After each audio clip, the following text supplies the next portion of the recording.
அந்த கிறிஸ்தவ உபதேசம் என்ன தெரியுமா? மனத்தாழ்மையோடு பாடு அனுபவிக்கணும். இயேசு வந்துச்சாரா? ஏன் அவர் மரணத்தை குறித்து பயப்படவில்லை? ஆனால் என்ன சொல்றாங்க அப்படின்னா, இல்லைங்க அவர் கெத்செமனே தோட்டத்தில் என்ன செய்யறாரு? உட்கார்ந்து அழுதாரு. அவர் கண்ணீர் விட்டு பெருமூச்சோடு என்ன செய்தாரு? அழுதாரு. ஆமாம், அழுதாரு. எதுக்கு அழுதாரு? தான் சொல்லிட்டால, இத்தனை வருஷம் காமிச்சனே, மரணத்தை சந்திக்க போறேன்னு சொல்றாரு, அடக்கப்பட போறேன்னு சொல்றாரு, பாடுபட போறேன்னு சொல்றாரு. இவ்வளவு சொன்ன பிற்பாடு உட்காந்து யாரும் அழுவாங்களா? அவருக்குள்ள ஒரு காரியம் என்னன்னா, பாடுபடுகிற விசுவாசி. இந்த யோவான் சொன்னார் இல்லையா, பாடுபடுகிற விசுவாசிகள். பாடுபடுகிற விசுவாசிகள் சில நேரங்களில் பின்வாங்கி போக வாய்ப்புகள் உண்டு. அந்த பின்வாங்கி போயிடாதீங்க அப்படின்னு சொல்றதுக்காக தான் எழுதுகிறார். மறுதலிச்சிடாதீங்க.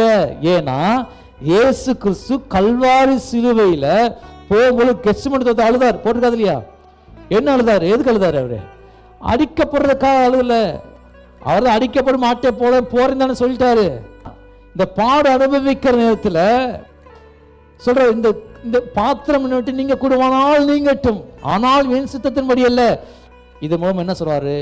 விசுவாசிகளே கவனிங்க, பாடுகளை சந்திக்கும் பொழுது பின்வாங்கி போயிடாதீங்க. இயேசு கிறிஸ்து கண்ணீரோடு எப்படி பிதாவை சார்ந்து கொண்டாரோ, அந்த மாதிரி பிதாவை இருக்க பிடிச்சுங்க, அவருடைய வசந்த பிடிச்சுக்குங்க.